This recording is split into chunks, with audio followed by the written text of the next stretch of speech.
Assalamualaikum warahmatullahi wabarakatuh. Perkenalkan, nama saya Zaki Safwan Maulana dengan NIM G00244147 dari kelompok A7 akan melakukan laporan 3 anatomi. Laporan 3. Jelaskan anatomi dari REN beserta vaskularisasi dan inervasinya.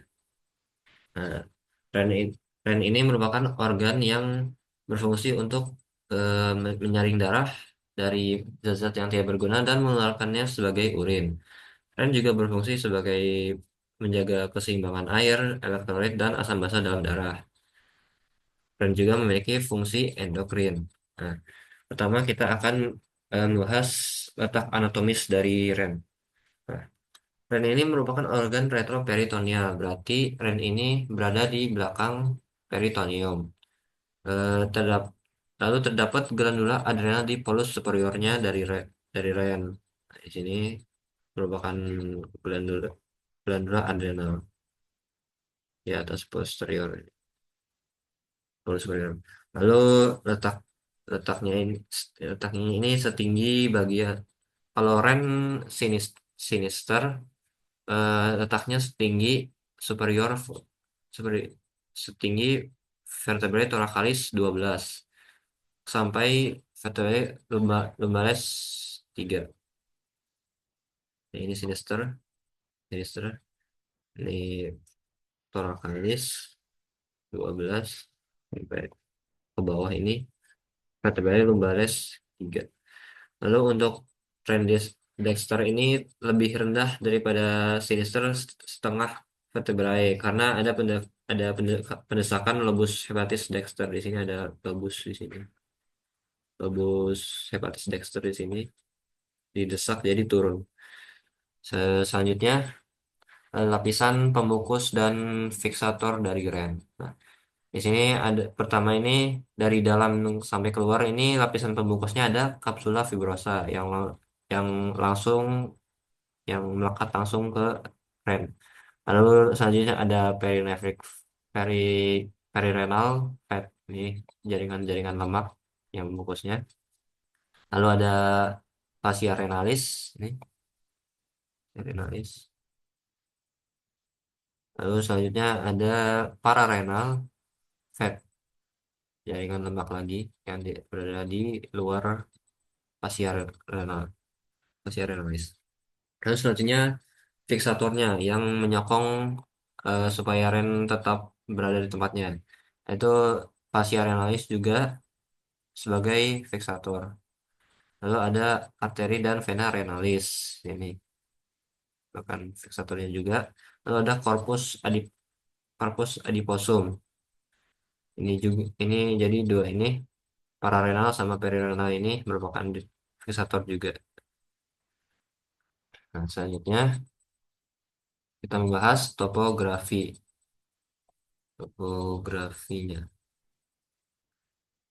Nah, topografinya ini di sini kan ada fasies fasiesnya nih. Ini fasies anterior dan dextra ini berhubungan beberapa dengan beberapa struktur seperti polus superiornya tentunya ada glandula suprarenalis, lalu untuk inferiornya ini ada flexura polydextra, sisi medialnya ada intestinum tenue intraperitoneal. Small intestine ini.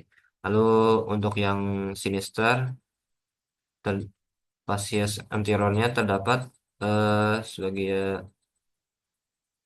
terdapat ini ada peritoneum yang membatasi antara renal dengan lambung atau gaster. Di sini juga ada spleen nih, lien. Lalu di sini langsung dengan pankreas di sini. Lalu di sini ada dibatasi peritoneum ada jejunum. Lalu untuk bagian posteriornya di sini bagian sini sama-sama ad- menyentuh diafragma, terhubung dengan diafragma. Lalu di sini dari lateral sampai medial terdapat muskulus muskulus seperti eh, psoas major di sini dari medial, lalu quadratus lumborum, lalu selanjutnya musculus transversus abdominis. Nah, habis itu kita akan membahas struktur eksternal dan internal dari rem. Struktur eksternalnya di sini ada fasies. Fasiesnya ada anterior dan posterior, lalu polus atau ekstremitasnya itu ada superior dan inferiornya. Superior, inferior. Lalu margornya ini ada lateral di sini, lalu medial. Lalu untuk struktur internalnya, di sini ada cortex renalis. Nah, ini cortex ini. Lalu dibagi dua lagi, yaitu columna renalis bertini di sini yang merupakan pembatas antara di antara piramida piramides renalis. Lalu arcus corticalis, ya, lengkungan yang menghubungkan antar kolumna renalis.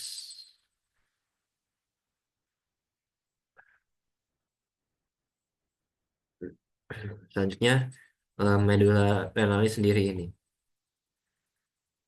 Ini jadi di sini ada mm, piramidis renalis. Selanjutnya ada papilla renalis di sini.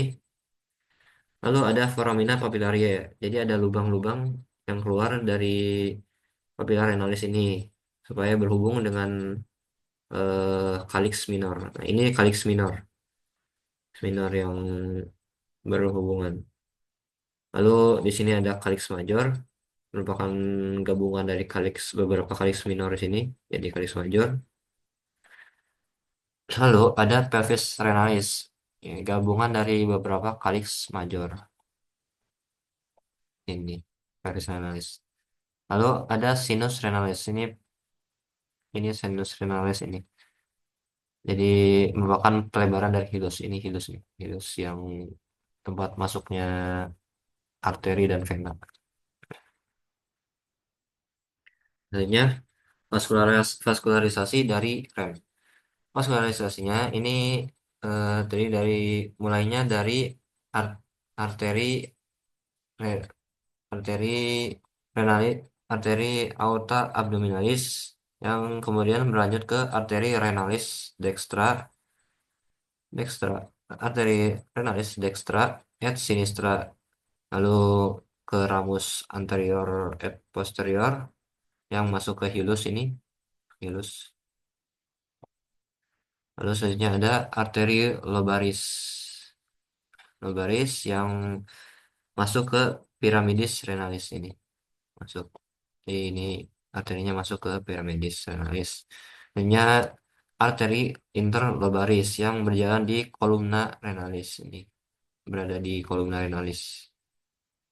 Selanjutnya arteri eh, arcuata. Arteri arcuata ini berjalan di basis piramidis renalis. Di basisnya nih. Di basisnya nanti berjalan di sini arteri arcuata. Selanjutnya arteria interlobularis berada di korteks. Korteks ini, korteks renalis. Selanjutnya berlanjut ke arteria afferent glomeruli yang membawa darah ke dalam glomerulus. Selanjutnya darah itu masuk ke glomerulus untuk difiltrasi menjadi urin. Lalu darah yang sudah difiltrasi akan mengalir ke arteria efferent glomeruli, lalu lanjut ke arteri rekta. Nah, selanjutnya inervasinya dari ren. Inervasi ren ini eh, diinervasi oleh plexus renalis, yaitu nervi splanchni thoracici sebagai nervus somatic afferent. Lalu diinervasi nervus splanchnicus major et nervus splanchnicus minor sebagai saraf simpatis. Lalu ada nervus vagus sebagai saraf parasimpatis. Jadi itu saja kurang lebihnya, mohon maaf. Wassalamualaikum warahmatullahi wabarakatuh.